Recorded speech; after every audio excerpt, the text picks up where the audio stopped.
الله من الشيطان الرجيم. بسم الله الرحمن الرحيم.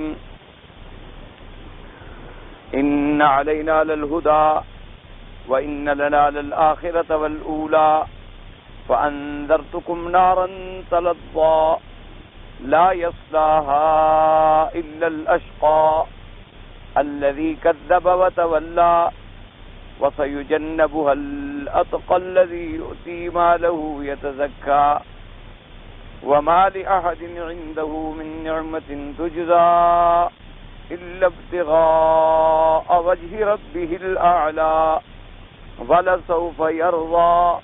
قال المؤلف والمفسر رحمه الله تعالى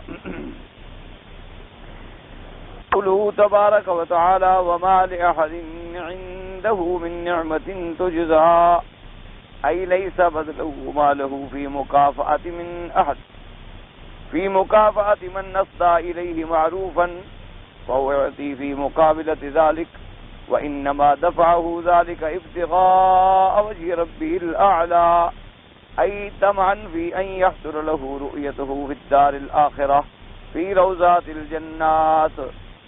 اب مفسر رحمۃ اللہ علیہ ان آیات مبارکہ میں ارشاد فرماتے ہیں کہ اللہ تبارک و تعالی نے ان آیات میں دو جماعتوں کا ذکر کیا ہے. ایک جماعت ہے اشقیاء کی یعنی کفار، اور اس کے مقابلے پہ ایک جماعت ہے سعداء کی یعنی مومنین. اب جو کافر ہیں چونکہ ان کی تصریح آ گئی، یہ قاعدہ ہوتا ہے کہ لفظ شقی جو ہے اس کا استعمال جو ہے بمعنی ہمارے اردو محاورات میں کہتے ہیں بدبخت، اور سعید معنی ہوتا ہے نیک بخت. اسی طرح لفظ عام طور پر اس کا استعمال کافر کے لیے بھی ہوتا ہے اور فاسق فاجر بھی کے لیے بھی ہوتا ہے. لیکن جب قرآن پاک کے سیاق اور سباق پہ نظر ڈالی جائے گی، قرائن پہ نظر ڈالی جائے گی، چونکہ آیات جو ہیں یفسر بعضها بعضا، تمام آیات کو جب سامنے رکھا جائے گا اور جیسے تصریح آ گئی یہاں اللہ تبارک و تعالی نے فرما دیا کہ لا یصلاھا الا الاشقى، کہ جہنم میں داخل نہیں ہوگا مگر جو بڑا بدبخت ہے. اور اس بدبخت کی آگے بیان ہو گیا کہ بدبخت سے مراد کون ہے. اس کے بارے میں اللہ تبارک و تعالی نے فرما دیا اسی آیت مبارک میں کہ لا یصلاھا الا الاشقى الذی کذب وتولی، کہ جس نے انبیاء کی تکذیب کی، دل سے بھی تکذیب کی اور قالب سے بھی اعراض کیا. تو اب جو انبیاء علیہم السلام کی تکذیب کرے گا تو اس کے کفر پہ تو کوئی شک نہیں. تو لہذا ایک صاف بات سمجھ آ گئی کہ یہاں سے مراد جو ہے کافر مراد. اور اسی طریقے سے اللہ نے فرمایا کہ جہنم سے وہ بچ جائے گا، اس کو دور کر دیا جائے گا، ہٹا دیا جائے گا. کون؟ الاتقى، جو اللہ سے بہت زیادہ ڈرنے والا ہے. اور وہ ڈرنے والا کون ہے؟ الذی یؤتی مالہ یتزکیٰ، جو اللہ کے راستے میں مال کو بھی پاک کرتا ہے. تو جو آدمی مال کے پاک کرنے کے فکر میں ہے، لازمی بات ہے کہ اس نے اپنے بدن کو تو پاک کیا ہے. کیونکہ جب انسان ایک بدن کو پاک نہیں کرے گا تو کپڑے کے پاک کرنے کا اس کو کیا فکر ہے؟ کپڑے کے پاک کرنے کا فکر اسی کو ہوگا کہ پہلے بدن کی پاکی کا فکر کرے. اسی طریقے سے اگر اس کو اپنے بدن اور کپڑے کی پاکی کا بھی فکر نہیں ہے تو پھر مال کی پاکی کا تو فکر ہی نہیں ہو سکتا. اور جو آدمی یہ ڈر رہا ہے کہ میرا مال بھی حرام نہ ہو، میرا مال بھی زکوٰۃ کی ادائیگی کے بعد پاک ہو جائے، میرا مال بھی صدقات واجبہ جو اللہ نے مقرر فرمائے ہیں دے دوں تاکہ میرا مال پاک بن جائے، تو جو مال کو پاک کر رہا ہے وہ اپنے بدن کو کیسے پاک نہیں کرے گا؟ تو صاف ظاہر ہے کہ اس اتقیٰ سے مراد کون ہے؟ مومن. جیسے فرمایا تھا ان اکرمکم عند اللہ اتقاکم. اسی طرح دیکھیں قرآن پاک میں ایک آیت مبارک آتی ہے الحمدللہ جو آپ بھی پڑھ چکے ہیں کہ قیامت والے دن جب جہنمیوں کو جہنم کی طرف لے جائیں گے تو ان سے ملائکہ ایک سوال پوچھیں گے اور فرمائیں گے ما سلککم فی سقر، کہ اے بدبختو تمہیں جہنم کی طرف کون سی چیز لے چلی؟ تو اب کافر کہیں قالوا لم نک من المصلین ولم نک نطعم المسکین. اب حالانکہ پہلی بات کافر کیا کریں کہ بھی ہم نماز پڑھنے والوں میں نہیں تھے، کہ نماز پڑھنا ایمان کی علامت ہے. ہم نماز پڑھنے والوں میں نہیں. وَلَمْ نَكُنْ نُطْعِمُ الْمِسْكِينَ، اور ہم نے مسکینوں کو کبھی کھانا بھی نہیں کھلایا، یعنی ہم مسکینوں پر بھی رحم کرنے والے نہیں تھے. اور آگے پھر آیا وَكُنَّا نُكَذِّبُ بِيَوْمِ الدِّينِ، اور ہم تو قیامت کا انکار کرتے تھے، تکذیب کرتے تھے. ہمیں تو بالکل یقین ہی نہیں تھا کہ ہم نے مرنے کے بعد اٹھنا ہے اور قیامت ہوگی اور میدان حشر ہوگا اور حساب ہوگا اور جنت جہنم ہوگی. تو اب صاف دلیل ہو گئی کہ مراد کون ہے؟ کافر ہے، کیونکہ آگے لفظ وضاحت کے ساتھ آ گیا کہ ہم وہ لوگ ہیں جو آخرت کی تکذیب کرنے والے. تو جب آخرت کی تکذیب کرنے والا ہے تو صاف ظاہر ہے کہ اس سے مراد کون ہے؟ کافر. جیسے اللہ کی توحید کا منکر کافر ہے، جیسے حضور پاک صلی اللہ علیہ وسلم کی نبوت، رسالت اور ختم نبوت کا منکر کافر ہے، اسی طریقے سے قیامت کا منکر بھی کافر ہے، یوم الدین کا منکر جو ہے وہ کافر ہے. اس لیے اب قرآن پاک وضاحت، جیسے اسی طرح ایک اور آیت بھی آپ پڑھ چکے ہیں، اما الذین شقوا ففی النار، اللہ نے فرمایا جو بدبخت ہیں وہ جہنم میں ہیں. شقو شقا سے ہے، وہی اس کا شقی سے آ گیا، اور اس کے اندر ان کی آوازیں ہوں گی، چیخ و پکار ہوگی، لیکن کون اس کی آواز کو سنے گا؟ اس کے مقابلے پہ آ گیا وَأَمَّا الَّذِينَ سُعِدُوا فَفِي الْجَنَّةِ، کہ جو سعید ہیں اور ماشاءاللہ صالح بخت والے ہیں وہ جنت میں ہوں گے. تو اب شقی کے مقابلے پہ سعید آ گیا، تو صاف ظاہر ہو گیا کہ شقی سے مراد کافر ہے اور سعید سے مراد مسلمان ہے. اسی طرح جیسے اب لفظ آیا قرآن پاک میں اِنَّا هَدَيْنَاهُ السَّبِيلَ إِمَّا شَاكِرًا وَإِمَّا كَفُورًا. اب دو لفظ ہیں، شاکر اور کفور. شاکر کہتے ہیں شکر کرنے والا، کفور کہتے ہیں ناشکری کرنے والا. تو اب ناشکری تو یہ بھی ہے کہ کوئی آپ کا کھانا کھائے اور شکر نہ کرے، یہ بھی ناشکری ہے. کوئی کسی آدمی پر آپ نے احسان کیا، اس نے کہا چھوڑو جی آپ نے کیا کیا ہے، یہ بھی ناشکری ہے. لیکن یہاں ناشکری سے مراد یہ ناشکری نہیں بلکہ کفر ہے، اس لیے کہ اللہ نے فرمایا کہ ہم نے راستہ واضح کر دیا، لیکن آگے جا کر لوگ جو تھے وہ دو حصوں میں تقسیم ہو گئے. بعض لوگ ایسے ہوئے جو اللہ کے شکر گزار بنے، اللہ پر ایمان لائے، اللہ کے پیغمبروں پر ایمان لے آئے، اللہ کے رسولوں پر ایمان لے آئے. اور بعض ایسے تھے کہ وہ رب کی ہر نعمت کو بھول بیٹھے اور ناشکرے بنے اور کافر بن گئے. اس لیے وہاں بھی شاکر سے مراد ایمان والے ہیں اور کفور سے مراد جو ہیں وہ کفر والے ہیں. ورنہ لفظ تو عام ہے، انکار نعمت کا بھی ہو سکتا ہے، انکار قرآن کا بھی ہو سکتا ہے، انکار توحید کا بھی ہو سکتا ہے، اور کفران نعمت بھی ہو سکتا ہے. حتیٰ کہ حضور پاک صلی اللہ علیہ وسلم نے فرمایا کہ عورتیں جو ہیں یہ سب سے زیادہ اپنے گھر والوں کی ناشکری کرتی ہیں، اپنے خامند کی ناشکری کرتی ہیں، ان کو ناشکری کرنے کی عادت ہوتی. تو اب خامند کی ناشکری کرنے سے نعوذ باللہ وہ کوئی کافر تو نہیں ہو رہی. یہ ٹھیک ہے کہ گناہ گار تو ہوگی کہ اس نے اپنے خامند کی اطاعت نہیں کی، خامند کی فرما برداری نہیں کی، لیکن اس سے یہ مراد تو نہیں ہے کہ وہ کافر بھی ہو جائے گی. اس لیے ہمیشہ یاد رکھیں، چونکہ بڑا مغالطہ لگ جاتا ہے کہ بھئی اگر صرف بدبخت اور کافر ہی داخل ہوگا، مانا یہ ہے کہ مسلمان گناہ گار تو داخل ہی نہیں ہو، پھر تو نعوذ باللہ یعنی لوگوں کو گناہوں پر خود اکسایا جا رہا ہے کہ جو مرضی ہے گناہ کرو، صرف اپنا عقیدہ ٹھیک رکھ لو اور اس کے بعد چھٹی ہے، جو مرضی آیا کرتے رہو. تو یہ بات نہیں ہے. اس لیے کہ اللہ تبارک و تعالیٰ کے قرآن مقدس میں اور آیات مبارکہ بھی موجود ہیں، جیسے فرمایا وَمَن يُرِدْ فِيهِ بِإِلْحَادٍ بِظُلْمٍ نُذِقْهُ مِنْ عَذَابٍ أَلِيمٍ، کہ اللہ کے حرمین میں اگر کوئی برائی کا اور ظلم کا ارادہ بھی کرے گا تو ہم اس کو عذاب دردناک دیں گے. تو وہاں آگے ارادہ کرنے سے بھی اللہ پکڑ لے گا کہ یہ ایسی مقدس جگہ ہے کہ یہاں کوئی ارادہ بھی نہ کرے.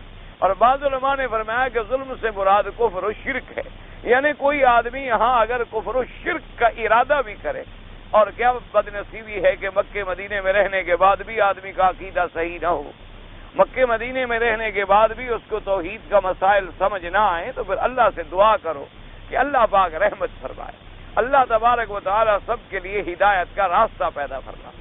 اس لیے ہمیشہ یاد رکھیں، حضور کی حدیث سے مبارک آ گئی کہ بلی کو باندھ دیا تو جہنم میں ڈال دی گئی. یعنی اسی طرح حضور نے فرمایا میں نے اپنی آنکھوں سے دیکھا ہے کہ قبر والوں پہ عذاب ہو رہا ہے، اور ان کو عذاب بھی کس سے ہو رہا ہے؟ ایک غیبت کرتا تھا اور ایک اپنے پیشاب کے قطروں سے حفاظت نہیں کرتا. تو جب اتنے چھوٹے گناہوں پر بھی اللہ نے پکڑ لیا، اللہ تبارک و تعالی نے عذاب دے دیا. اس لیے عقیدہ اہل سنت والجماعت کا یاد رکھیں بالکل واضح ہے کہ جو لوگ الحمدللہ ثم الحمدللہ عقیدہ توحید پر جن کو موت آئی، ایمان پہ موت آئی، کفر اور شرک نہیں کیا، اور ان کے اعمال بھی ماشاءاللہ بڑے اچھے تھے، الحمدللہ اللہ ان کو جنت عطا فرمائے۔ اور ایسی بھی امت محمد مصطفیٰ صلی اللہ علیہ وسلم میں لوگ ہوں گے جن کو اللہ بغیر حساب کے جنت عطا فرمائے، ان کا کوئی حساب کتاب بھی نہیں ہو۔ اور ایسے بھی حضور کی امت میں جماعتیں ہوں گی جن کا عرض تو ہوگا، یعنی پیشی تو ہوگی، لیکن زیادہ تحقیق نہیں ہوگی، بس دربار میں پیش ہوئے اور اللہ نے فرمایا جاؤ جنت۔ ایسے بھی لوگ ہوں گے یعنی حساب ایسا یسیر اور آسان سا ہو جائے، تو وہ بھی ہوں گے۔ اسی طرح ایک حدیث پاک میں آتا ہے کہ قیامت والے دن تمام مخلوقات جتنی ہے حضرت آدم علیہ السلام سے لے کر قیامت تک جتنی اللہ کی مخلوق ایمان والی پیدا ہوگی، تو فرمایا کہ قیامت کے اندر آپ یوں اندازہ کر لیں کہ اگر قیامت کو تقسیم کیا جائے تو ایک ثلث میں، ایک تہائی میں تو سارے انبیاء کی امتیں ہوں گی، اور باقی سب میں صرف امت محمد مصطفیٰ صلی اللہ علیہ وآلہ آلہ واصحابہ وسلم تسلیما کثیرا کثیرا۔ تو اس لیے یاد رکھیں کہ اللہ تو جیسے کہ صحابہ ہیں، حضور پاک کے صحابہ جن کو زندگی میں اللہ نے وعدہ کر دیا کہ وَكُلًّا وَعَدَ اللَّهُ الْحُسْنَى، اللہ نے فرمایا میرا مدنی جو تیرے صحابہ ہیں ان سب کے ساتھ جنت کا وعدہ ہے، رضی اللہ عنہم ورضوا عنہ، اللہ ان سے راضی ہو گیا ہے اور یہ اپنے اللہ سے راضی ہو گئے، بات ہی ختم ہو۔ اسی طریقے سے وہ مومنین ماشاءاللہ جن کے اعمال صالحہ ہیں اور جو کبائر سے بچتے رہے، اگر کبھی گناہ صغیرہ ہوا تو نیکیوں کی وجہ سے صغیرہ بھی مٹ گئے، وہ بھی جنت میں گئے۔ اسی طریقے سے اب کچھ لوگ ایسے آئیں گے جن سے کبائر گناہ بھی ہوئے، یعنی کبیرہ گناہ بھی ہوا، لیکن بعض صدور ذنب کے توبہ کر لی، اگر توبہ کر لی الحمدللہ گناہ ختم ہو۔ الطائب من الذنب کمن لا ذنب لہ، یعنی اللہ کی رحمت کا دروازہ کھلا ہوا ہے کہ اگر آدمی 70 سال سے بھی ایک گناہ میں مبتلا ہے اور اپنے اللہ سے ڈر کے پکی سچی توبہ کر لے تو سب گناہ ختم ہو۔ 70 سال سے بھی اگر شرک میں مبتلا ہے لیکن شرک سے توبہ کر لے اور توبہ خالص اپنے شرک کی شروط کے ساتھ، تو الطائب من الذنب کمن لا ذنب لہ، گویا کہ اس کا گناہ تھا ہی نہیں۔ اب ہمیں حق بھی نہیں پہنچتا کہ توبہ کرنے کے بعد شرابی کو شرابی کہیں، توبہ کرنے کے بعد چور کو چور کہیں، توبہ کرنے کے بعد زانی کو زانی کہیں، توبہ کرنے کے بعد ڈاکو کو ڈاکو کہیں۔ نہ، جب توبہ کر چکا اللہ نے گناہ مٹا دیا، ہم کون ہیں پھر کہنے والے؟ اللہ تبارک و تعالیٰ نے جب اس کی توبہ کے بعد گناہوں کو ختم کر دیا۔ اچھا، کچھ لوگ ایسے ہوں گے امت محمد مصطفیٰ میں کہ ان کا عقیدہ الحمدللہ عقیدہ صحیح ہے، توحید خالص پر ایمان، لیکن گناہ گار۔ اچھا، اور گناہ گار بھی ایسے ہیں کہ گناہ میں مر گئے بیچارے، توبہ بھی نہیں کر سکتے، یعنی توبہ کرنے کا موقع بھی نہیں ملا۔ اللہ معاف کرے، چوری کر رہا تھا دیوار گری مر گیا، اللہ معاف کرے نعوذ باللہ شراب میں بے ہوش تھا گرا مر گیا، اللہ تبارک و تعالیٰ معاف کرے زنا کر رہا تھا، آئے پہنچ گئے گھر والے مارا ڈنڈا وہیں مر گیا۔ تو ایسے لوگ بھی ہوتے ہیں کہ اب ان کو توبہ کرنے کا موقع نہیں ملا لیکن ہیں مسلمان، ان کا مسئلہ قیامت میں کیا ہوگا کہ وہ اللہ کی مشیت کتاب ہے کہ اگر اللہ چاہیں تو اپنے بندوں کو بھی خود راضی کریں اور ان کو معاف فرما دیں، ان کو جنت بھیج دیں۔ وہ قادر ہیں، وہ کریم ہیں، وہ رحیم ہیں، ان کے کوئی پکڑنے والا نہیں، کوئی پوچھنے والا نہیں۔ اور اگر اللہ چاہیں تو جتنا گناہ ہے اتنی کے لیے سزا دے دیں کہ آپ کا یہ گناہ ہے، اتنے عرصے کے لیے تمہیں جہنم میں جانا ہو۔ جب وہ عرصہ گزر جائے گا یا اس عرصے سے بھی پہلے کسی نے شفاعت کر دی ان کے بارے میں تو اللہ نکال دے۔ اس لیے ہمیشہ یاد رکھیں یہ عقیدہ، یہی وہ عقیدہ اہل سنت والجماعت ہے، یہی عقیدہ سلف صالحین ہے جس پر قرآن پاک کی تمام آیات اور احادیث رسول اللہ صلی اللہ علیہ وسلم کا تمام جو ہے بالکل ساری حدیثیں متفق ہو جاتی ہیں، اور کسی قسم کا پھر دل میں خلجان نہیں ہوتا۔ باقی ہوتا ہے اسلوب بیان کہ کہیں اللہ نے فرمایا کہ افمن کان مؤمنا کمن کان فاسقا، مومن کے مقابلے میں فاسق آ گئے، اور اللہ تبارک و تعالی نے کہیں فرمایا ان الابرار لفی نعیم، اس کے مقابلے ان الفجار لفی جہیم، کہیں ابرار اور فجار کی تقسیم آ گئی، کہیں اصحاب المیمنۃ ما اصحاب المیمنہ واصحاب المشأمۃ ما اصحاب المشأمہ، کہیں اصحاب المیمنہ اور اصحاب المشأمہ تقسیم آ گئی۔ کہیں اصحاب الیمین اور اس کے مقابلے پہ اصحاب الشمال. تو بات وہی ہے، کہیں مومن اور فاسق، کہیں مومن اور کافر، کہیں اصحاب الیمین اصحاب الشمال، کہیں اصحاب المیمنہ اصحاب المشأمہ. اسی طریقے سے کہیں فرمایا شاکرن او کفورا، کہ شاکر اور کفور. اور کہیں اللہ نے ارشاد فرمایا اشقا، اور اشقا کے مقابلے پہ فرمایا اتقا، کہ لا یصلاھا الا الاشقا، کہ جہنم میں نہیں جائے گا مگر کون؟ وہ جو بڑا بدبخت. اور بڑا بدبخت وہ ہے الذی کذب وتولی، کذب بقلبہ وتولی بقالبہ، جس نے اپنے دل سے بھی تکذیب کی اور اپنے بدن سے بھی اعراض. اور جنت میں کون جائے گا اور جہنم سے کس کو دور کر دیا جائے؟ وَسَيُجَنَّبُهَا، اللہ نے فرمایا ہم ہٹا دیا جائے گا اس کو. کون؟ الاتقی، جو اللہ سے زیادہ ڈرنے والا. اور اللہ سے ڈرنے کی صفات کیا ہے؟ الذی یؤتی مالہ یتزکی. اچھا، اسی کو ایک اور دو لفظوں میں بھی آپ سمجھ لیں انشاءاللہ، تاکہ اللہ کرے آسانی ہو جائے بات سمجھنے میں. علماء نے فرمایا ہے، اللہ ان کی قبروں پہ رحمت فرمائے، کہ اگر پورے دین کا خلاصہ آپ نکالیں کہ بھی دین کس کو کہتے ہیں، یعنی سارے دین اسلام کا اگر خلاصہ نکالا جائے تو سارے دین اسلام کے خلاصے میں انہوں نے فرمایا صرف دو باتیں نکلیں. ایک عظمت خالق اور ایک شفقت علی الخلق. کیا معنی؟ خالق کی دل میں عظمت ہو اور مخلوق پہ شفقت، یہ دو چیزیں آ جائیں تو سمجھو دین اسلام آ. کیا معنی؟ عظمت خالق جب دل میں ہوگی تو بے نماز ہو ہی نہیں سکتا. خالق کی عظمت دل میں ہوگی تو مشرک ہو ہی نہیں سکتا. جو اللہ کی عظمت کرنے والا ہے وہ کسی غیر کے آگے جھک سکتا ہے؟ جو اللہ کی عظمت کرنے والا ہے تو جو اللہ نے کتاب بھیجی ہے اس کو نہیں مانے گا؟ آپ کے دل میں بادشاہ کی عظمت ہوتی ہے، اگر بادشاہ کا خط آئے تو آپ عزت کریں گے کہ نہیں کریں گے؟ تو جب اللہ کی دل میں عظمت آ جائے گی تو اللہ کی کتابوں پر بھی ایمان، اللہ کے فرشتوں پر بھی ایمان، اللہ کے رسولوں پر بھی ایمان، اللہ کے فرامین پر بھی ایمان، یہ سارے حقوق اللہ ادا ہو گئے. اور جب اللہ کی مخلوق پہ شفقت آ جائے گی کہ آدمی جانور کو بھی تڑپتا ہوا نہیں دیکھ سکتا. ایک پرندہ ہے بیچارہ تڑپ رہا ہے، بھاگتا ہے، اس کو پانی ڈال رہا ہے، اس کو ٹھیک کر رہا ہے، اس کی ٹانگوں پہ پٹی باندھ رہا ہے کہ بھئی آخر مخلوق تو ہے نا اللہ. کوئی بلی بیچاری رستے میں کہا گاڑی کے نیچے آ جائے، چیخ نکل جاتی ہے وہ تو بلا وجہ دیکھو یار ایک اللہ کی مخلوق کو کچل دیا ہے. تو جب اس کے دل میں شفقت آ جائے گی تو وہ بندوں کو، غریبوں کو مرتا ہوا کیسے دیکھے گا، یتیموں کو، بیواؤں کو دکھ میں کیسے دیکھے گا، لازم زکوٰۃ بھی ادا کرے گا، صدقات بھی دے گا، خرچ بھی کرے گا، ان کی مدد بھی کرے گا، ان کی دیکھ بھال بھی کرے گا. تو انہوں نے فرمایا اللہ کے حقوق بھی پورے ہو گئے اور بندوں کے حقوق بھی پورے ہو گئے. اسی لیے آپ دیکھ لیں نا جی کہ پچھلی سورت مبارک جو آپ نے پڑھی تھی الحمدللہ ثم الحمدللہ، اللہ نصیب فرمایا، تو اس میں کیا آ گیا تھا کہ اللہ نے فرمایا کہ مومن کی سائی کیا ہے؟ فَأَمَّا مَنْ أَعْطَى وَاتَّقَى وَصَدَّقَ بِالْحُسْنَى، کہ جو شخص اللہ کے راستے میں دیتا ہے، اللہ سے ڈرتا ہے. وہی بات آ گئی کہ عظمت دل میں آئے گی تو ڈرے گا. اور جب دے گا کب؟ جب شفقت غریب پہ ہوگی تو دے گا. اگر غریب سے نفرت ہو تو کون غریب کی مدد کرے گا؟ تو وہی چیز آ گئی. وَصَدَّقَ بِالْحُسْنَى، اور جب اللہ کی عظمت ہوگی تو تصدیق بھی کرے گا جنت کی کہ میرے لیے اللہ نے جنت بنا رکھی. اور آگے فرمایا تھا کہ کون دوسرا کون ہے کہ جس کے وَأَمَّا مَن بَخِلَ وَاسْتَغْنَىٰ، جس نے بخل کیا یعنی بندوں پر بھی رحم نہیں کیا، اور وَاسْتَغْنَىٰ اپنے اللہ سے بھی بے پرواہ ہو گیا، وَكَذَّبَ بِالْحُسْنَىٰ اور آخرت بھی تکذیب کی، اس کے لیے کیا ہے؟ پھر جہنم کا ٹھکانہ.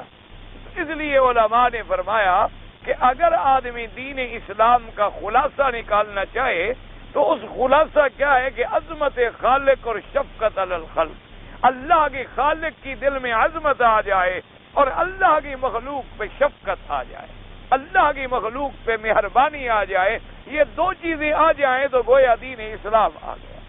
یا جیسے اس کو اور آسان طریقے سے حضرت لاہوری رحمت اللہ علیہ نے ارشاد فرمایا تھا اور آپ نے خطب میں اور تقریروں میں اور دروس میں حضرت فرمایا کرتے تھے کہ بھائی اللہ نے دین تو بڑا آسان بنایا ہے، دین تو آسان ہے، الدین یسر، دین تو آسان ہے، آسانیوں کا نام ہے، فَسَنُيَسِّرُهُ لِلْيُسْرَىٰ، اللہ دین والوں کو تو آسانیوں پر آسان کر دیتے ہیں۔ تو فرمایا کہ اگر مثال کے طور پر پلیٹ فارم پہ گاڑی چل پڑی ہو اور فرمایا ایک پاؤں میرا گاڑی پہ رکھا ہوا ہو اور ایک ابھی پلیٹ فارم پہ ہو، اتنے میں کوئی آ جائے اور کہے کہ احمد علی دین بتلا دو، اتنی دیر میں بھی دین سمجھایا جا سکتا۔ تو دوستوں نے مجھے فرمایا کیا ہے بھئی؟ عبادت خدا کی ہو۔ فرمایا دین کیا ہے؟ عبادت خالص اللہ کی، کیونکہ اور کسی کے لیے عبادت کا کوئی تصور بن ہی نہیں سکتا۔ عبادت ہوتی ہی الہ کے لیے ہے، جس کی شان الوہیت ہے وہی مستحق عبادت ہے، جو الوہیت کی شان پہ نہیں ہے وہ عبودیت کا مستحق بھی نہیں ہو سکتا۔ فرمایا عبادت خدا کی ہو اور اطاعت حضرت محمد مصطفیٰ کی ہو، اور فرمایا خدمت اللہ کی مخلوق کی ہو۔ فرمایا یہ تین چیزیں ہیں، وہ دین تو اسی میں حل ہو گیا کہ عبادت میں کبھی کسی غیر کو شریک نہ کرے۔ اب نماز کیا ہے؟ عبادت ہے۔ رکوع کیا ہے؟ عبادت ہے۔ سجود کیا ہے؟ عبادت ہے۔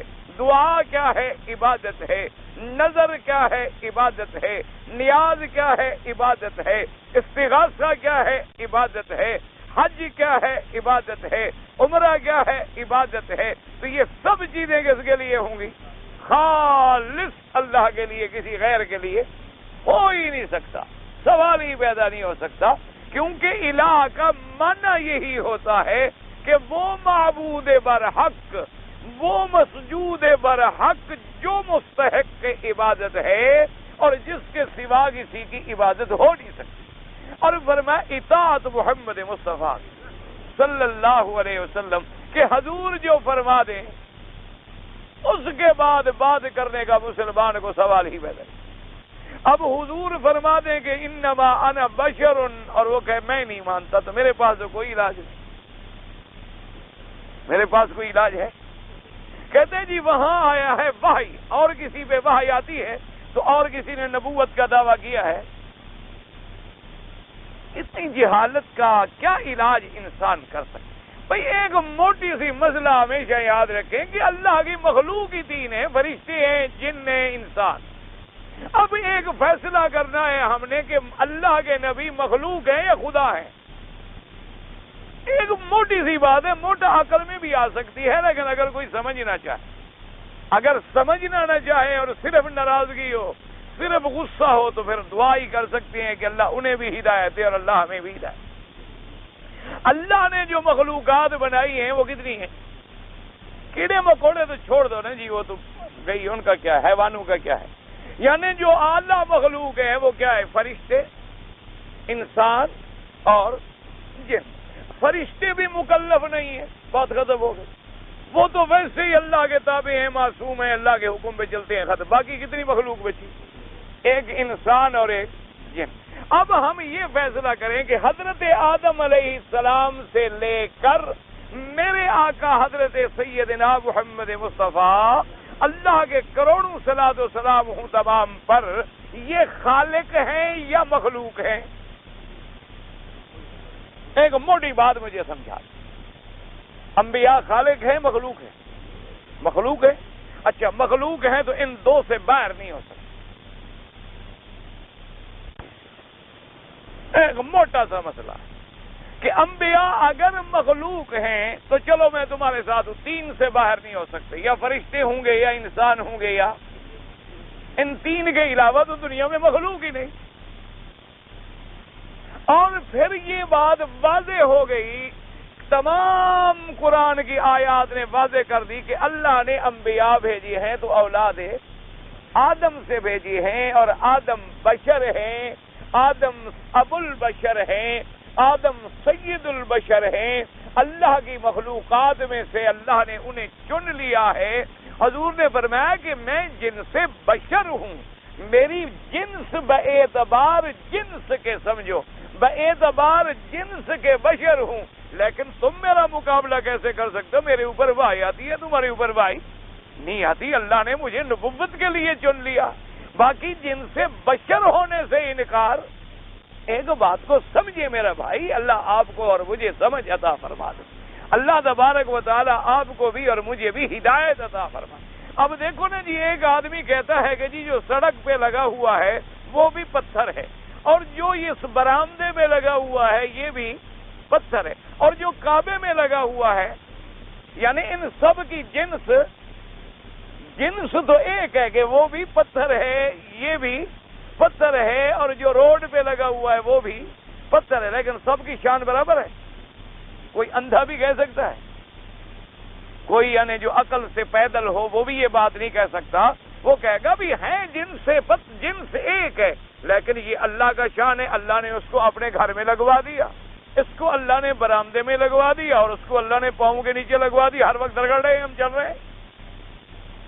تو اللہ تعالیٰ اسی طرح یاد رکھیں کہ تمام مخلوق بشر میں سب سے افضل کون ہوتے ہیں؟ انبیاء، اور انبیاء سے افضل کون ہوتے ہیں؟ اللہ کے رسول، اور تمام رسولوں کے سردار کون ہیں؟ حضرت محمد مصطفیٰ صلی اللہ علیہ وعلا آلہ واصحابہ وسلم تسلیما کثیرا کثیرا۔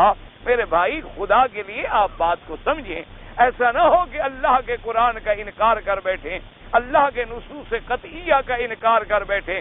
ایک جگہ اللہ نے نہیں فرمایا لقد من اللہ علی المؤمنین اذ بعث فیہم رسولا من انفسہم، فرمایا میں نے مومنوں پہ احسان کیا کہ میں نے ان میں سے ایک پیغمبر بھیجا، اور اس طرح فرمایا لقد جاءکم رسول من انفسکم، تحقیق میں نے رسول اور پیغمبر بھیجا جو تم میں سے ہے۔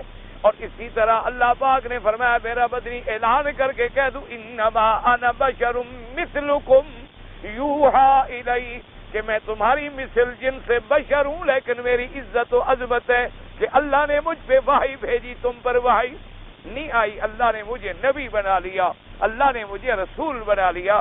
میرے بھائی کو بڑا غصہ ہے مجھ پر، اللہ اس کو ہدایت دے، مجھے بھی ہدایت دے۔ آپ نے جس عالم کا نام لکھا ہے نا، میں تو اس کا نام نہیں لیتا، میں تو تمہارے پیر کا نام لے کے بھی توہین نہیں کرتا۔ تو اس کا جو پیر ہے نا، چونکہ وہ فوت ہو گئے، ان کا میں نام لیتا ہوں۔ سید احمد سعید کاظمی، وہ ان کا بھی استاد تھا جن کا تم نے نام لکھا ہے۔ انہوں نے خود رسالہ لکھا ہے بشریت انبیاء، اس میں اس نے لکھا ہے کہ جو شخص اللہ کے نبی محمد مصطفیٰ یا کسی نبی کی بشریت کا انکار کرے وہ کافر ہے۔ تمہارے اس پیر کے پیر نے لکھا، صرف مولوی مکی نے نہیں لکھا۔ آپ کو اگر یقین نہ ہو تو میرے پاس بھی وہ کتاب ہے، مجھ سے لے کے پڑھ لیں، اور یا خود منگوا لو۔ مولانا احمد سعید کاظمی بریلوی فکر کے بہت بڑے عالم گزرے ہیں، اور اللہ بہرحال فوت ہو گئے۔ میری تو ایک دفعہ زندگی میں ملاقات ہے، تو باہر صورت میں نے سنا یہی ہے کہ بڑے سنجیدہ عالم تھے اور کوئی ایسی بات نہیں کرتے تھے۔ بہرحال مجھے ایک دفعہ ملاقات ہے، اور وہ بھی گاڑی میں، اور وہ بھی صرف ٹرین میں۔ اور جو دوسرا مسئلہ تم نے لکھا ہے، یہ مسئلہ میں نے خود کاظمی صاحب سے پوچھا تھا، میں اب اللہ کے حرم میں ذمہ داری سے کہہ رہا ہوں۔ اتفاق سے ہم ٹرین میں اکٹھے ہو گئے، اور وہ نہیں جانتے تھے کہ میں کون ہوں۔ مجھے بھی لوگوں نے بتلایا کہ کاظمی صاحب ہے۔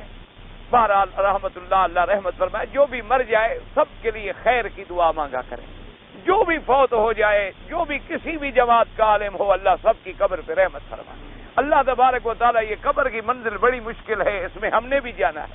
کسی کے بارے میں آدمی کبھی توہین کا کلمہ موت کے بعد نہ کہے۔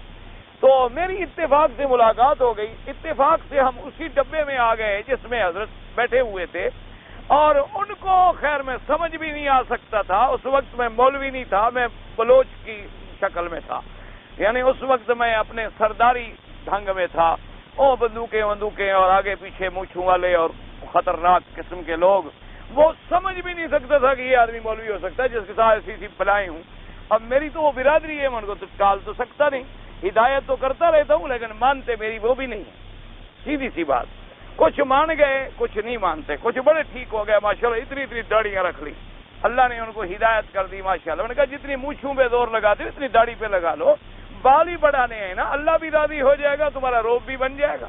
ضروری ہے کہ تم مونچھوں میں زور لگاؤ، یعنی 6 انچ کی مونچھیں رکھی، آدمی دیکھے تو ڈر جائے کہ بھوت آ گئے۔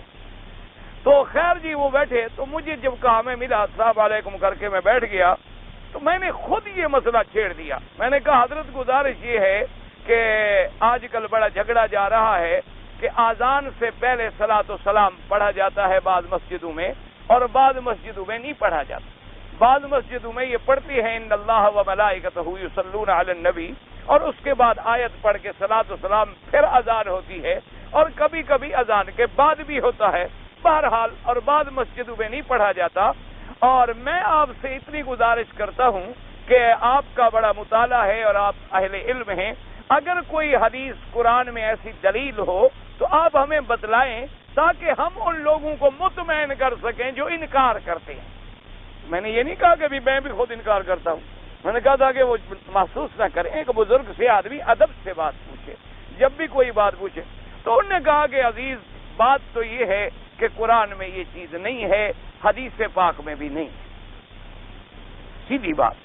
میں نے کہا حضرت پھر صحابہ رضوان اللہ علیہم اجمعین نے بھی کبھی ایسا کیا؟ آخر صحابہ کو بھی تو حضور سے محبت تھی، اور صحابہ کو بھی پتا تھا کہ یہ آیت قرآن میں اتر چکی ہے۔ صحابہ بھی اتنی جانتے تھے کہ اللہ نے حضور پر درود پڑھنے کا حکم دیا ہے، تو انہوں نے اس خاص وقت میں آذان سے قبل ایسی کوئی بات کی؟ فرمایا کہ بھئی صحابہ سے بھی ثابت نہیں ہے، صحابہ نے بھی ایسے نہیں کیا۔ کہ میں نے کہہ دیا جب کسی صحابی نے نہیں کیا تو حضرت بلال بھی تو صحابی تھے، انہوں نے بھی نہیں کیا۔ لیکن اگر کیا جائے تو اس سے مسجدوں کا پتہ چل جاتا ہے کہ یہ کس جماعت کی مسجد ہے۔ وہ آخر میں ابراہیم علیہ تو کہنے لگے اپنی طرف سے تو ذرا لوگوں کو پتہ چل جاتا ہے کہ یہ وہابیوں کی مسجد ہے یا یہ جو ہے عاشقوں کی مسجد ہے۔ اس وجہ سے ایک امتیاز ہو جاتا ہے مسجدوں کے درمیان، اور لوگوں کو ذرا پہچاننے میں آسانی ہو جاتی ہے، ورنہ قرآن حدیث میں نہیں ہے۔ میں نے کہا حضرت اس کا ایک حل ہے کہ آپ بورڈ لکھوا کے لگا دیں، بدعت کرنے کی کیا ضرورت ہے؟ تو ابھی ہماری باتیں ہو رہی تھی، ایک شریف آدمی نے ان کو کان میں کہہ دیا جی مولوی بگی صاحب ہیں۔ تو خیر وہ پھر کھڑے ہوئے اور مجھے گلے سے لگایا اور بڑے محبت سے ملے اور کہا آپ کے والد صاحب کا میں بڑا قدردان ہوں، انہوں نے بڑی قرآن و حدیث کی خدمت کی ہے اور آپ نے پہلے مجھے نہیں بتایا، اور آپ تو ایسے بن کے پوچھ رہے تھے جیسے کچھ جانتے نہ ہو، اس کا مطلب ہے آپ مجھے چھیڑ رہے تھے۔ میں نے کہا نہیں حضرت چھیڑنا تو مقصود ہے۔ بہرحال اب پھر تو بات ہوئی نا، پھر تو وہ ایک دوسرے کے استقبال میں آ گئے۔ پھر انہوں نے کہا پان کھائیں گے آپ کی، کہا بڑی مہربانی آپ کی، شکریہ۔ تو بار صورت یہ ہے میرے عزیز، یہ جھگڑے کی بات نہیں، اللہ نے قرآن میں حکم دیا ہے ہمیں درود پاک پڑھنے، اور جو حضور پہ درود پڑھنے کا منکر ہو ہم اس کو مسلمان بھی نہیں سمجھتے، وہ تو قرآن کا منکر ہے۔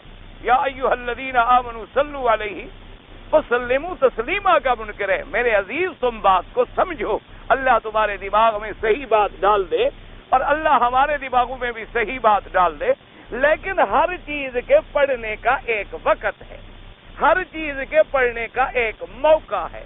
کیا معنی؟ اب میں نماز پڑھوں عشاء کی، اللہ اکبر، اب میں شروع کر دوں الصلاۃ والسلام علیک یا رسول اللہ، الصلاۃ والسلام علیک یا حبیب اللہ، تو نماز ہو جائے گی؟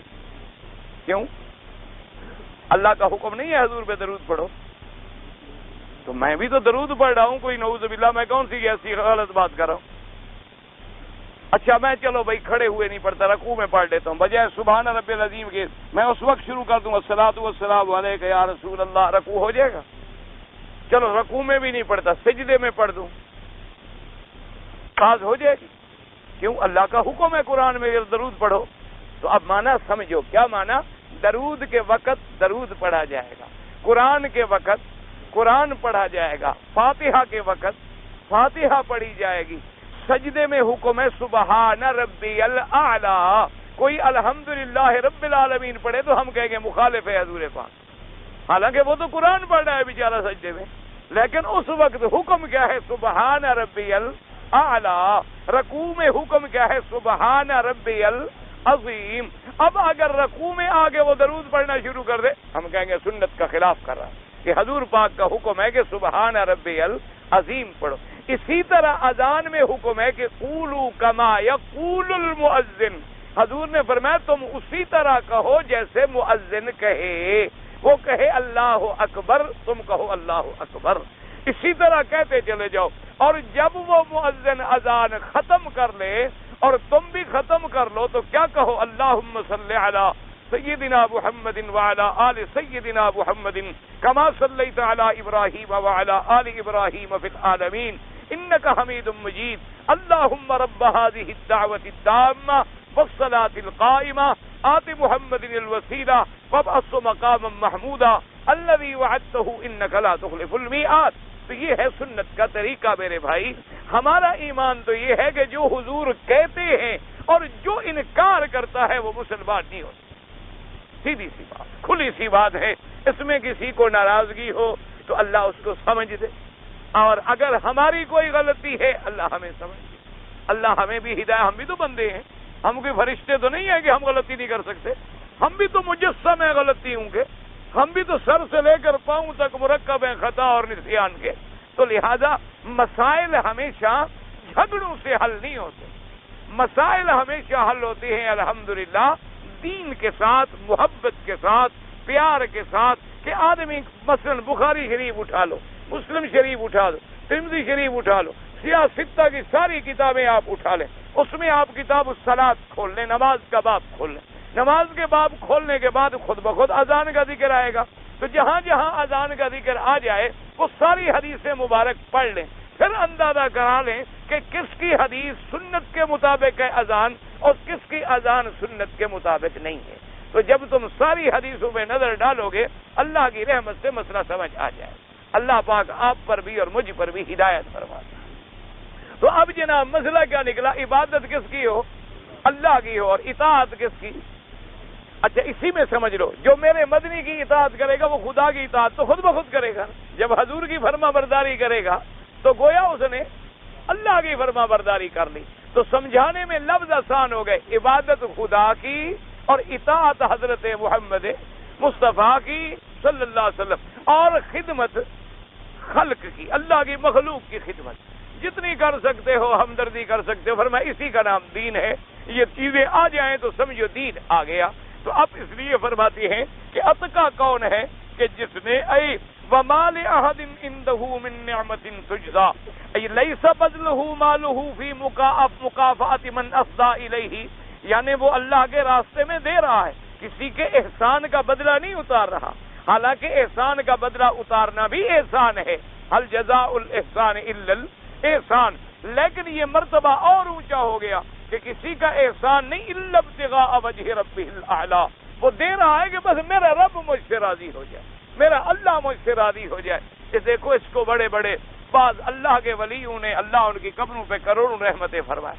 ایک اللہ کے ولی نے کتنی بلند بات کی ہے، فرمایا عبادت جو لوگ کرتے ہیں ان کی بھی 3 قسمیں ہوتی۔ اب دیکھیں اللہ کی اولیاء کی نظر کتنی دور ہوتی ہے۔ انہوں نے فرمایا جتنی بندے دنیا میں عبادت کرتے ہیں، کام نیک کرتے ہیں، 3 قسمیں ہیں۔ ایک قسم تو یہ ہے کہ جو جہنم سے ڈر کے اللہ کی عبادت کر رہے ہیں کہ بھی ہم عبادت کر رہے ہیں اللہ جہنم میں نہ ڈال، اللہ عذاب سے بچائے، اللہ جہنم سے بچائے، عذاب قبر سے بچائے، عذاب حشر سے بچائے، بھئی اگر ہم نے نہ کیا تو عذاب ہوگا، عذاب کے ڈر سے کریں۔ اور انہوں نے کہا کچھ بندے ایسے ہوتے ہیں جو اللہ کی نعمتوں کے حصول کے لیے عبادت کر رہے کہ بھی ہم عبادت کریں گے تو جنت ملے گی، ہم عبادت کریں گے درجات ملیں گے، ہم عبادت کریں گے تو ہمارے مرتبے قیامت میں اونچے ہو جائیں۔ اور فرمایا جو اصل بندے ہوتے ہیں وہ ان چیزوں کا بھی خیال نہیں کرتے، ان کو دوسرے درجے پہ رکھتے ہیں۔ وہ کہتے ہیں اصل خدمت یہ ہے کہ ہمارا رب راضی ہو جائے، ہم تو عبادت اس لیے کر رہے ہیں کہ خالص تیرے لیے، کہ صرف تیری ذات راضی ہو جائے، صرف تیری ذات راضی ہو جائے۔ اور جب وہ راضی ہو گیا تو جہنم میں کیوں ڈالے گا؟ جب وہ راضی ہو گیا تو جنت خود بخود ہمیں ملے گی، اس کی رضا سے جنت ملنا تو ملنا ہی ہے۔ اس لیے فرمایا جو اللہ کے اصل بندے ہوتے ہیں وہ ان چیزوں سے بھی گزر جاتے ہیں کہ ان کو نہ جہنم کا ڈر ستا رہا ہے نہ جنت کی طلب ستا رہی ہے، ان کو تو اپنے مولا کی یاد اور اس کی اطاعت ستاتی ہے کہ وہ اسی کے راضی کرنے کے لیے عبادت کرتے ہیں۔ اور جب ان کو وہ رضا، اس لیے اب دیکھیں حدیث پاک میں آ گیا اللہ کے اولیاء کے کلام جو ہوتے ہیں وہ بھی الحمدللہ قرآن و حدیث کا خلاصہ ہوتے ہیں، لیکن اصل بات یہ ہے کہ اللہ ہمیں سمجھنے کی بھی توفیق عطا فرما دے۔ حضور پاک کی حدیث سے مبارک ہے، فرمایا کہ جب جنت والے جنت میں چلے گئے، جہنم والے جہنم میں چلے گئے، تو اللہ پاک ارشاد فرمائیں گے کہ اے اہل جنت، اے جنت والو، اور کچھ مانگتے ہو؟ تو جنت والے کہیں گے مولا کریم اب کوئی نعمت ایسی بھی بچ گئی ہے جو ہمیں نہ ملی ہو، آپ نے ہمیں جہنم سے بچا دیا، جنت عطا فرما دی، اور جنت میں ایسی نعمتیں آپ نے دی ہیں جو ہم نے کبھی دیکھی بھی نہیں تھی، کبھی سنی بھی نہیں تھی، کبھی سوچی بھی نہیں، ہمارے تصورات سے بھی بلند و بالا نعمتیں ہمیں مل گئی ہیں مولا۔ تو اللہ پاک فرمائیں گے کہ اے میرے بندو، آج تمہیں میں ایسی نعمت دیتا ہوں جو پہلے تمہیں ملی ہی نہیں۔ تو اب جنت والے حیران ہو جائیں گے کہ وہ ایسی نعمت کون سی ہے؟ بھئی جنت ہمیں مل گئی، بڑی بڑی نعمتیں مل گئی۔ اللہ فرمائیں گے آج تم پر میں اپنی رضا اتارتا ہوں، کہ آج میں تم پر اپنی رضا اتار رہا ہوں، ایسی رضا کہ جس کے بعد کبھی ناراض نہیں ہوگا۔ تو رضا اللہ کی جو ہے وہ اتنی بڑی نعمت ہے، اتنی بڑی نعمت ہے جو سب نعمتوں کے بعد انہیں دی جا رہی ہے۔ اس لیے فرمایا کہ جو اللہ کے مومن بندے ہیں وہ اگر عبادت کرتے ہیں تو اسی کے لیے، خیرات کرتے ہیں تو اسی کے لیے، وہ یہ نہیں کہتے مسکین راضی ہو جائے، وہ کہتے ہیں اللہ راضی ہو جائے۔ تو جب اللہ راضی ہوگا تو مسکین تو خود بخود راضی ہو جائے گا نا، یہ تو تباہ ہمیں حاصل ہو جائے۔ اصل عبادت جو ہے خالص اللہ کے لیے، اور صدقہ جو ہے خالص اللہ کے لیے، استغاثہ جو ہے خالص اللہ سے، اور نظر جو ہے وہ خالص اللہ کے لیے، ورنہ اس کے بعد ایمان تو آ ہی نہیں سکتا، اسلام قریب ہی نہیں آ سکتا۔ اللہ تبارک و تعالی ہمیں بھی اخلاص نصیب فرما دے۔ جیسے کہ لوگوں نے مثال سمجھائی ہے علماء نے کہ ایک دفعہ بادشاہ نے اپنے وزیروں سے کہا کہ بھائی یہ دیکھو یہ ایک موتی ہے، اس کو توڑ دو۔ تو وزیروں نے کہا کہ حضرت آپ کا حکم تو سر آنکھوں پر ہے، لیکن یہ تو بہت قیمتی موتی ہے، کروڑوں کا موتی ہے، اور توڑنے سے بیکار ہو جائے گا۔ آپ پتہ نہیں اس وقت کس خیال میں بیٹھے ہوئے ہیں، ہم آپ کا نقصان نہیں کرنا چاہتے کہ نقصان ہو جائے۔ اس وزیر نے نہ توڑا، انہوں نے ایک اور کو بلا لی، بھئی یہ موتی ہے، میرا حکم ہے توڑ دو۔ اس نے کہا حضرت مہربانی فرماؤ، کیا ایک موتی پہ کیا ناراضگی آ گئی، اس بیچارے نے کیا بگاڑا ہے اور آپ کروڑوں کا نقصان کریں۔ بہرحال ہر وزیر ٹالتا گیا اور اپنے عقل میں یہ سمجھتا گیا کہ ہم نے تو نقصان سے بچا دیا بادشاہ کو، ورنہ اگر توڑ دیتے تو ان کا 1 کروڑ روپے کا نقصان ہو جاتا۔ آخر میں انہوں نے ایاز کو بلایا جو خادم تھا خاص، فرمایا ایاز ادھر آؤ۔ اس نے کہا جی، انہوں نے کہا اس موتی کو توڑ دو۔ ٹھیک ہے، اٹھایا اتنا بڑا پتھر 12 ٹکڑے۔ سارے وزیر اٹھ گئے، انہوں نے کہا یار تم تو پاگل ہو گئے ہو، تم تو بے وقوف ہو، مجنون ہو، اتنا قیمتی موتی کا نقصان کر دیا۔ اس نے کہا موتی زیادہ قیمتی ہے یا بادشاہ کا فرمان زیادہ قیمتی ہے؟ تمہارے نزدیک موتی قیمتی تھا، میرے نزدیک ان کا حکم قیمتی۔ اپنی اپنی اپروچ ہے، اپنی اپنی سوچ ہے، تم نے وہ سوچا، میں نے یہ سوچا۔ تمہارے نزدیک موتی کی قیمت زیادہ ہے اور میرے نزدیک بادشاہ کے حکم کی قیمت زیادہ ہے۔ تو اس لیے فرمایا اللہ کے ولی نے کہ جو اللہ کے بندے ہوتے ہیں ان کے نزدیک بندوں کی رضا کیا ہے، مسکین کا راضی کرنا کیا ہے، ان کے نزدیک تو یہ ہوتا ہے میرا رب راضی ہو جائے، بس کسی طرح میرا رب راضی ہو جائے۔ اس لیے فرمایا وَمَا لِأَحَدٍ عِندَهُ مِن نِعْمَةٍ تُجْزَىٰ، اس پر کسی کا احسان نہیں ہے کہ وہ اس کا بدلہ اٹھا رہا ہو، بدلہ چکا رہا ہو، نہ اس لیے دے رہا ہے إِلَّا ابْتِغَاءَ وَجْهِ رَبِّهِ الْأَعْلَىٰ، جیسے اللہ نے فرمایا دوسری جگہ پر وَيُطْعِمُونَ الطَّعَامَ عَلَىٰ حُبِّهِ مِسْكِينًا وَيَتِيمًا وَأَسِيرًا إِنَّمَا نُطْعِمُكُمْ لِوَجْهِ اللَّهِ لَا نُرِيدُ مِنكُمْ جَزَاءً وَلَا شُكُورًا۔ فرمایا جو مسکینوں کو دیتے ہیں، یتیموں کو دیتے ہیں، قیدیوں کو کھلاتے ہیں، اور خود بھی انہیں خواہش اور تمنا اور محبوب ہوتا ہے، ضرورت ہوتی ہے، اور ساتھ یہ بھی کہتے ہیں انما نطعمکم لوجہ اللہ، کہ تحقیق ہم تم کو اس لیے دے رہے ہیں کہ ہمارا اللہ راضی ہو جائے۔ لا نرید منکم جزاء ولا شکورا، ہمیں تم سے کوئی بدلہ، کوئی جزا اور کوئی شکر بھی نہیں چاہیے۔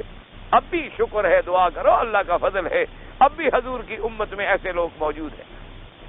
میرے دوست ہیں، ساتھی ہیں، بھائی ہیں، مولوی شبیر صاحب ہیں ہمارے جنوب افریقہ سے، ہمارے ساتھی ہیں، بیچارے بھائیوں کی طرح ہیں، وہ ابھی تو کل کی بات ہے یا پرسوں کی بات ہے، تشریف لائے ہوئے تھے. تو میں نے پوچھا بھی کیا ہوا آپ کے مدرسے کا اور مسجد کا؟ وہاں جب ہم گئے تھے تو اس وقت اس کی بنیادیں رکھی اور شروع کر رہے تھے.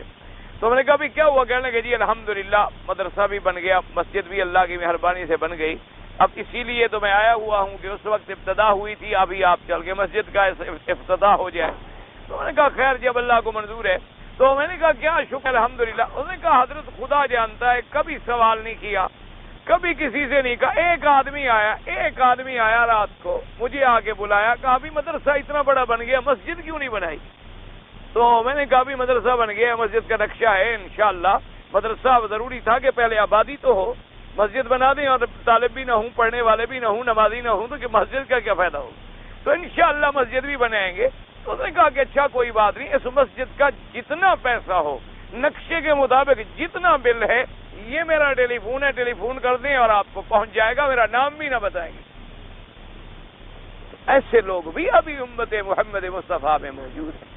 ایسے بھی موجود ہیں جو ایک فلم بنا رہے ہیں اور دوسری کے فکر میں ہیں.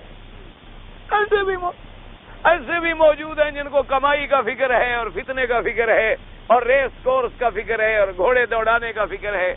ایسے بھی ہیں جن کو لاٹری کی ٹکٹیں بیچنے کا فکر ہے اور شیئر خریدنے کا فکر ہے.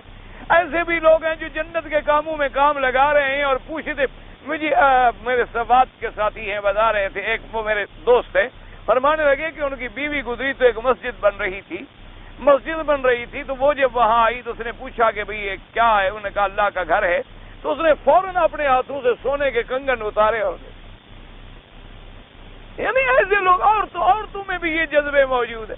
اللہ تبارک و تعالیٰ سے دعا کرو اللہ ہمیں خالص اپنی رضا کے لیے کام کروائے، کسی کا محتاج بھی نہ کرے اور کسی کے آگے ہاتھ پھیلانے کی توفیق ہی نہ دے. اپنا محتاج فرمائے اور اپنی عبادت کی اور جب نیکی کرو اسی کے لیے کرو. فرمایا الا ابتغاء وجه ربه الاعلى ایتمعا فی ان یحصل له رؤیته فی الدار الاخرہ. وہ اس لیے مسکینوں کو دے رہا ہے کہ قیامت میں رب کی رضا اور رب کا دیدار نصیب ہو جائے. فی روضات الجنات قال اللہ تبارک و تعالی ولسوف یرضی. فرمایا جو ایسی صفتوں پہ عمل کرنے والا ہے ہم بھی اس کو آگے راضی کر دیں گے اپنی نعمتوں سے. اللہ تبارک و تعالی سے دعا فرمائیں اللہ ہمیں بھی اور آپ کو بھی اچھے کاموں کی توفیق عطا فرمائے. بھئی وہ سوال رہ جاتے ہیں، پھر ساتھی ناراض ہو جاتے ہیں. وہ جی آپ کو جس نے خط لکھا تھا یار میں نے اس کو معاف کر دیا تو بات ختم ہو گئی، قصہ ہی ختم ہو گیا. بھئی اتنی باتوں سے آپ لوگ کیوں گھبرائیں؟ یہ تو کوئی مسئلہ ہی نہیں ہے. جب اللہ کی توحید بیان ہوگی، حضور کے پاؤں کے نیچے کانٹے بچھائے گئے تو ہم کون ہیں؟ اللہ کے انبیاء کو شہید کیا گیا. میں تو خط پڑھ کے اللہ جانتا ہے میں نے اللہ کا شکر ادا کیا. میں نے کہا اللہ تیری توحید باقی میں جو بیان کر رہا ہوں وہ قبول ہو رہی، اگر اس سے تکلیف نہ ہوتی تو کوئی اتنی گالیاں کیوں دے؟ اور جب کوئی گالی دے گا تو سمجھو کہ حق کہا جا رہا. اس لیے میں نے گالی دینے والے کو بھی معاف کر دیا، اب وہ نہ ملے اس کی مرضی، میں نے تو معاف کر دیا، بات ہی ختم ہو گئی. ایک آدمی ہے رات دن عبادت کرتا ہے اور بد دعا کرتا ہے، بالکل گناہ ہے. بد دعا کرنے کے لیے اللہ نے اس کو پیدا کیا ہے، اس کے بجائے وہ دعا کیوں نہیں کرتا؟ حضور صلی اللہ علیہ وسلم کی دعا مبارک ہے، آپ نے فرمایا اللہم میرے اللہ اگر میں نے کسی پہ لعنت بھیجی ہو اور کسی پہ بد دعا کی ہو، ہلاکت کی، تو میرا اللہ اس کو بھی دعا میں بدل دے، اس کو بھی رحمت میں بدل دے. اس لیے بد دعا نہ سیکھو، دعا کرنا سیکھو. کسی کی ہلاکت کی بد دعا کرنے سے یہ دعا کرو اللہ اس کو ٹھیک کر دے، اللہ اس کی اصلاح کر دے، اللہ اس کو اچھا کر دے. ہاں بد دعا کرے آدمی کافروں کے لیے جو کفر کر رہے ہیں، مسلمانوں پہ ظلم کر رہے ہیں، ان کے لیے بد دعا کرنا بھی سنت ہے. جیسے حضور نے دعا مانگی تھی مشرکین مکہ پر، آپ نے فرمایا اللہ ان پہ لعنت کر جنہوں نے تیرے راستے سے روک دیا. حضور صلی اللہ علیہ وسلم غصے میں آئے. اسی طرح حضرت نوح علیہ السلام نے دعا مانگی تھی. اب جیسے کشمیر میں مظالم ہو رہے ہیں، افغانستان میں مظالم ہو رہے ہیں، فلسطین میں مظالم ہو رہے ہیں، اگر آپ یہود کے لیے، ہنود کے لیے، ان کفار کے لیے ہلاکت کی دعا کریں، بالکل ضروری ہے، بلکہ ضرور کریں کہ اللہ ان کو خود ٹکڑے ٹکڑے کر دے۔ جو مسلمانوں کو ٹکڑے ٹکڑے کرنا چاہتے ہیں، اللہ ان پہ اپنا عذاب نازل کرے اور ان کو دنیا کے لیے عبرت بنا دے۔ ایک آدمی پاکستان سے آیا ہے اور احرام اس نے جدے سے باندھا ہے، بہرحال میقات سے چونکہ گزر آیا ہے، میقات جو ہے یلملم ہے، اور ہوائی جہاز سے آنے والوں کو احرام کراچی کے ایئرپورٹ سے باندھنا چاہیے۔ اگر جہاز کراچی سے ریاض آ رہا ہو تو پھر ریاض سے باندھ لے، اور اگر پہلے طائف سے بھی باندھ لے تب بھی ہو جاتا ہے، لیکن جو کراچی سے ڈائریکٹ فلائٹ جدے آ رہی ہے اس کا احرام کراچی سے باندھنا چاہیے تھا، اس نے جدے سے باندھا، عمرہ تو ہو گیا، لیکن امام ابو حنیفہ رحمۃ اللہ علیہ کے نزدیک اس کو ایک بکری بطور دم دینی ہوگی۔ بلکہ اکثر ائمہ یہی فرماتے ہیں کہ جب اس نے میقات سے تجاوز کر لیا ہے بغیر احرام کے تو وہ ایک دم ادا کرے۔ میں ایک کمپنی میں کام کرتا ہوں، کمپنی کا کنٹریکٹ بینک سے ہے، بجلی کا کام، صفائی وغیرہ آپ کام کرتے ہیں، آپ اپنے کام کی تنخواہ لیتے ہیں، آپ کو کیا؟ کمپنی جانے، کمپنی کا کام جانے، وہ بینک سے کرے، چور سے کرے، ڈاکو سے کرے، وہ گناہ گار ہیں، تمہارا کیا گناہ ہے؟ تم تو اپنی نوکری کا عوض لیتے ہو، اپنی تنخواہ لیتے ہو۔ اگر دم واجب ہو جائے تو دم ہمیں مکے میں دینا، بالکل اللہ کے حرم کی حدود کے اندر دم دینا ہوتا، یعنی پورے حرم میں، پورے حد حرم میں، یہ نہیں کہ اپنے ملک میں آپ دم دیں۔ اگر نہ بھی ہوں کسی کو ویسے بعد میں بھی بھیج سکتے ہیں، کوئی ایسی بات نہیں۔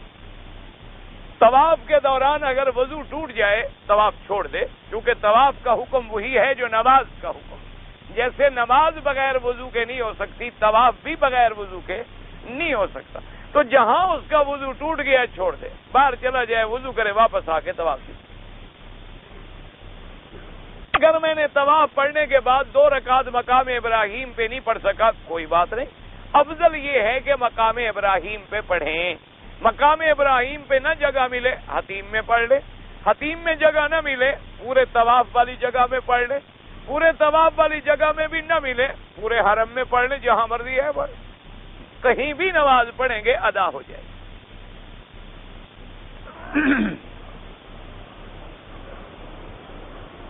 اگر کوئی آدمی صرف احرام باندھ لیتا ہے تاکہ، اور عمرے کی نیت وغیرہ بھی نہیں ہوتی کہ میں صرف لوگوں کو عمرہ طواف کرا دوں تاکہ احرام میں دیکھ کر مجھے پکڑیں گے نہیں نا، کیونکہ اگر اپنے کپڑوں میں ہوگا تو پکڑ لیں گے، تمہارے پاس بھی اجازت ہے۔ تو اگر احرام باندھا ہوگا تو وہ سمجھیں گے کہ یہ جو اللہ کو دھوکہ دے رہا وہ پیسہ بھی حلال ہے، خالص حرام ہے، سیدھی سی بات ہے۔ پہلے تو عبادت پہ اجرت لے رہا ہے، اس سے اور کیا ہو سکتا ہے؟ اور پھر اس کے لیے ماشاءاللہ اللہ کے کعبے کے باہر پھر کے جھوٹ بول رہا ہے، احرام باندھا ہوا ہے حالانکہ محرم نہیں ہے، نیت نہیں ہے، احرام نہیں ہے۔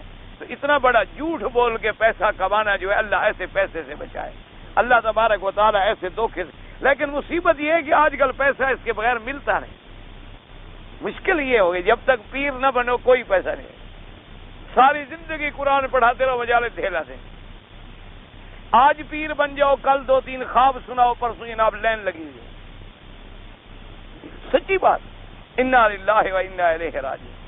ویسے وہ والد صاحب فرماتے تھے، ان کے ایک ہندوستان کے استاد تھے، وہ کہتے تھے مولوی صاحب آج کل تو وہ عالم ہے کہ دولت کمائی مکر سے اور روٹی کھائی شکر سے، یعنی جب تک مکر نہ کرو پھر میٹھا نہیں ملتا۔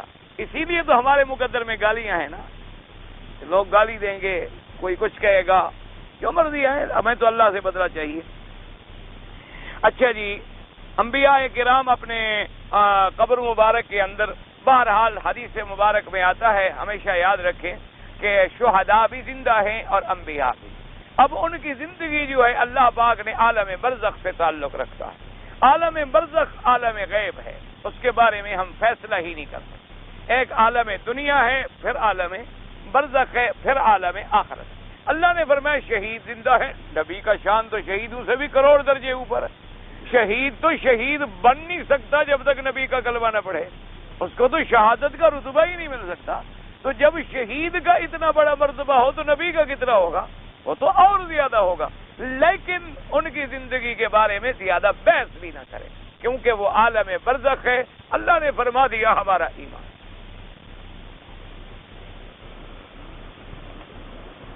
ایک آدمی نے کہا کہ امام ابو حنیفہ رحمۃ اللہ علیہ کوفی ہیں اور کوفے کی وجہ سے ان کو نعوذ باللہ پتہ نہیں کیا ہوگا. بہرحال عبداللہ ابن مسعود بھی کوفے میں رہتے تھے حضور کے صحابی, ان کے بارے میں پھر آپ کیا کہیں گے؟ بھئی اللہ کے بندے کوفے میں رہنا تو جرم نہیں ہے. مکے میں دیکھ لیں جہاں ابو بکر پیدا ہوا, ابو جہل کہاں پیدا ہوا؟ تو ایک سرزمین میں اچھے بھی ہوتے ہیں اور برے بھی ہوتے ہیں. ایک ہی سرزمین کے اندر مومن بھی ہوتے ہیں, کافر بھی ہوتے ہیں, اللہ کے ولی بھی ہوتے ہیں, اولیاء کے دشمن بھی ہوتے ہیں.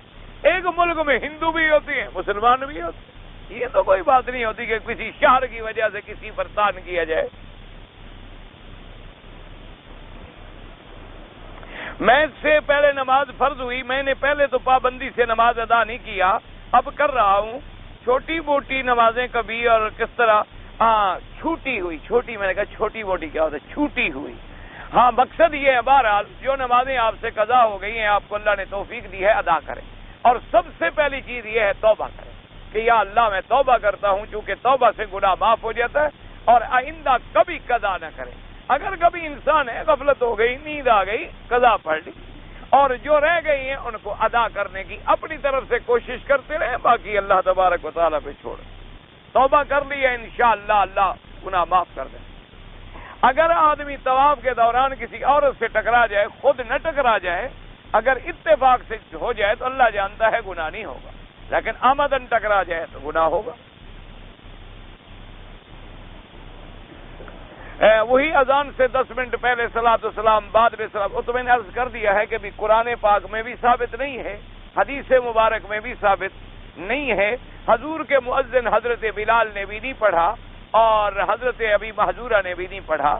تو جو چیز قرآن, حدیث اور صحابہ کے عمل میں ثابت نہ ہو وہ بدعت ہو سکتی ہے, وہ سنت نہیں ہو سکتی.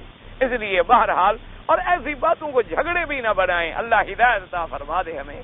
اللہ کے بندے جو پڑھتے ہیں ان کو بھی پیار سے مسئلہ سمجھائیں کہ میرے بھائی تم کیوں پڑھ رہے ہو؟ اس لیے کہ ثواب ہو. اگر ثواب نہ ہو تو پھر پڑھنے کا کیا فائدہ؟ اور ثواب کب ہوگا؟ جب حضور کا حکم ہو.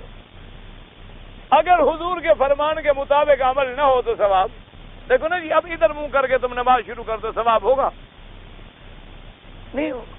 کیوں؟ حالانکہ تم تو نماز پڑھ رہے ہو, لیکن صرف چہرہ جو بدل گیا ہے تو ثواب ختم ہو گیا. بغیر وضو کے نماز پڑھ لو, ادا ہو جائے, گناہ ہوگا, ثواب ہوگا. اس لیے کہ تم نے حضور کے حکم پر عمل نہیں کیا. اگر کسی آدمی کو حالت احرام میں احتلام ہو جائے, سو گیا, احتلام ہو, کوئی بات نہیں, اٹھ کے غسل کر لے, احرام شیرام دھو لے, بس اپنا عمرہ پورا کرے. دن کے وقت عورت کے ساتھ سونا جائز ہے یا نہیں؟ دن کے وقت, رات کے وقت تمہاری بیوی ہے, جب چاہو. کون سا منع ہے بھائی؟ ہاں رمضان میں نہ سو جانا روزے کے ساتھ. رمضان میں روزہ ہو تو پھر منع ہے. ویسے تمہاری بیوی ہے, یہ کون سا لکھا ہوا ہے کہ دن میں بیوی کے ساتھ نہ سوئے؟ پھر تو کام ہی ختم ہو جائے. پھر ہم مولوی لوگ تمہارے ہی جائیں. رات تو ہمیں ملتی نہیں, کتابیں پڑھتے گزر جاتی ہے. ایک آدمی نے اپنی داڑھی میں خضاب لگا. بھائی موٹی بات ہے, سیاہ خضاب لگانا حرام. سیاہ بال بنائے جائیں, سیاہ رنگ لگایا جائے, حرام. اگر اس کو مہندی میں ملایا جائے, حدیثوں میں موجود ہے کہ مہندی میں بسمہ ڈال دیں تو دور سے رنگ سیاہ نظر آئے گا, لیکن قریب سے دیکھو گے تو وہ سیاہ نہیں ہوگا. ایک موٹی بات یاد رکھیں, سیاہ لگانا منع ہے, مہندی لگانا بھی جائز ہے. مہندی میں بسمہ ملا کے ڈال کے لگا لو, یا بسمے کی چیز کوئی اور رنگ ڈال لو تو پھر کیا ہے. ویسے خروج دابہ جو ہے وہ تو بالکل حدیثوں میں صحیح ہے. باقی یہ آپ نے جو لکھا ہے کہ اس کے پاس حضرت سلیمان کی انگوٹھی ہوگی یا موسیٰ علیہ السلام والا عصا ہوگا, یہ بات ثابت نہیں ہے. یہ حدیث صحیح ہے, دابہ نکلے گا. باقی یہ کہ اس دابہ جو ہے جب نکلے گا تو اس کے ہاتھ میں موسیٰ علیہ السلام کا ڈنڈا ہوگا اور سلیمان علیہ السلام کی انگوٹھی ہوگی. بھئی اگر دابہ نکلنی بھی ہے, انگوٹھی ہونی چاہیے تو پھر حضور کی ہوتی. حضور صلی اللہ علیہ وسلم زیادہ افضل ہیں یا سلیمان علیہ السلام زیادہ افضل ہے؟ حضور صلی اللہ علیہ وسلم کی شان زیادہ ہے یا موسیٰ علیہ السلام کی شان سے؟ حدیث پڑھتے ہوئے بھی سمجھ لیا کرو نا, اندازہ ہو جاتا ہے نا بات سے. اس لیے بہرحال وہ روایت ضعیف ہے. البتہ خروج دابہ جو ہے وہ ٹھیک ہے, دابہ نکلے گا, وہ علامات قیامت میں ہے. میرے پاس 10 تولے سونا ہے, سونے کی قیمت سے زیادہ قرضہ بھی ہے تو کیا زکوٰۃ ادا کرنا؟ پہلے تم سونا بیچ کے قرضہ ادا کرو، قرضے سے بعد اگر بچے سونا نصاب کے مطابق تو پھر تم پر زکوٰۃ ہے۔ تم ایسا بھی نہ کرو، قرضہ بھی نہیں دیتے زکوٰۃ بھی نہیں دیتے، دونوں چیزیں ہضم کر رہے ہو نا۔ 10 تولے سونا ہے اتنا قرضہ ہے، زکوٰۃ دوں یعنی قرضہ نہیں دیتا۔ تم پہلے قرضہ ادا کرو اللہ کے بندے، اور قرضہ بھی ادا نہیں کر رہے ہو تو معلوم ہوا زکوٰۃ سے بچنے کے لیے اپنے آپ کو مقروض رکھا ہوا ہے کہ میرے اوپر تاکہ قرضہ ہے میں بہانہ بناؤں۔ اللہ نیتوں کو جانتے ہیں، اللہ دلوں کو جانتے ہیں۔ پہلے قرضہ ادا کرو، اپنے گھر کے خرچے ادا کرو، بعد میں اگر خالص نفع ہے اور 7.25 تولے سونے کے برابر جائیداد ہے یا 52 تولے چاندی کے برابر جائیداد ہے، پھر قیمت لگا کے 2.5% زکوٰۃ نکالنی ہوگی۔ لیکن پہلے قرضہ تو ادا کرو اللہ کے بندے۔ قرضہ تو بڑی بری چیز ہے، قرضہ اتنی بڑی بری چیز ہے کہ ایک صحابی آئے حضور کی خدمت میں، انہوں نے فرمایا، عرض کیا کہ حضور پاک مہربانی فرمائیں مجھے بتائیں کہ اگر میں اللہ کے راستے میں جم جاؤں اور لڑوں اور جہاد کروں اور کافر مجھے پکڑ لیں اور مجھے رسی میں باندھ دیں اور لٹکا دیں اور پھر مجھے مار ڈالیں تو مجھے جنت میں جانے سے کوئی چیز روکنے والی ہوگی؟ آپ نے فرمایا اللہ کوئی چیز تمہیں جنت سے پھر نہیں روکے، تم سیدھے جنت میں جاؤ۔ تو وہ جب جانے لگا فرمایا ادھر آؤ واپس ہے، فرمایا الا الدین، اگر قرضہ دینا ہوگا پھر رکے رہو گے، قرضہ سر پہ ہوگا تو شہید کو بھی روکا جائے گا کہ پہلے ادا کرو۔ تو تمہارا ہمارا کیا حال ہوگا اللہ کے بندے؟ میرے ایک دوست نے احرام باندھا اور پھر فوٹو کھنچوا کے پھر احرام کھول دیا۔ ماشاءاللہ آپ کے دوست کوئی ایکٹر معلوم ہوتے ہیں، یعنی ڈرامہ کر رہے تھے، اللہ سے بھی، احرام سے بھی، اور گھر والوں سے بھی، اور سب سے۔ فوٹو کھنچوانے والے پر بھی لعنت، کھینچنے والے پر بھی لعنت۔ احرام باندھ کے کھنچوائے تو پھر ڈبل ہو جائے گی، آگے تمہاری مرضی۔ حضور نے فرمایا کہ اللہ نے لعنت بھیجی ہے فوٹو کھنچوانے والے پر۔ ایک ہے ضرورت کے لیے کہ مجبوری ہے، اس کے بغیر کام نہیں چلتا، وہ عذر ہے، وہ ہمارا نہ شوق ہے نہ ہمیں اس کے ساتھ کوئی احترام ہے نہ پیار ہے۔ ایک ہوتا ہے کہ احرام میں فوٹو بنوائے اور لگوایا اور جناب پھر دوستوں کو دکھلایا، یہ چیزیں جو ہیں اللہ معاف فرمائے، حضور نے لعنت دی۔ اللہ آپ کو بھی ہدایت دے، اللہ مجھے بھی ہدایت دے۔ اگر عمرہ کرنے کے بعد میں اپنے بال خود کاٹ لوں کوئی بات نہیں، آج کل تو ایسے بھی الیکٹرک مشینیں ملتی ہیں، مشین پھیر لے یا اس طرح پھیر لے یا بال کینچی سے کاٹ لے، لیکن سارے کاٹے، یہ 2-3 بال نہ کاٹا کریں۔ رسول اور نبی میں کیا فرق ہے علیہ السلام؟ بھائی جب بھی رسول کا لفظ لکھو تو صلی اللہ علیہ وسلم، نبی کا لکھو تو علیہ السلام، ادب ضروری ہے، بے ادب جو ہے وہ محروب ہو جاتا ہے۔ دعا کرو اللہ بے ادبی سے بچائے، اللہ ہم سب کو ادب نصیب فرمائے۔ تو اللہ کے رسول پاک جو ہوتے ہیں علیہ السلام، جن کو اللہ شریعت دیتے ہیں، کتاب دیتے ہیں، اور نبی پاک جو ہوتے ہیں ان کے لیے علیحدہ شریعت نہیں ہوتی، وہ پہلے رسول پاک کی شریعت کے تابع ہوتے۔ یوں سمجھ لو موسیٰ علیہ السلام رسول تھے کیونکہ صاحب تورات تھے، ہارون علیہ السلام نبی تھے اور تورات کے پابند تھے۔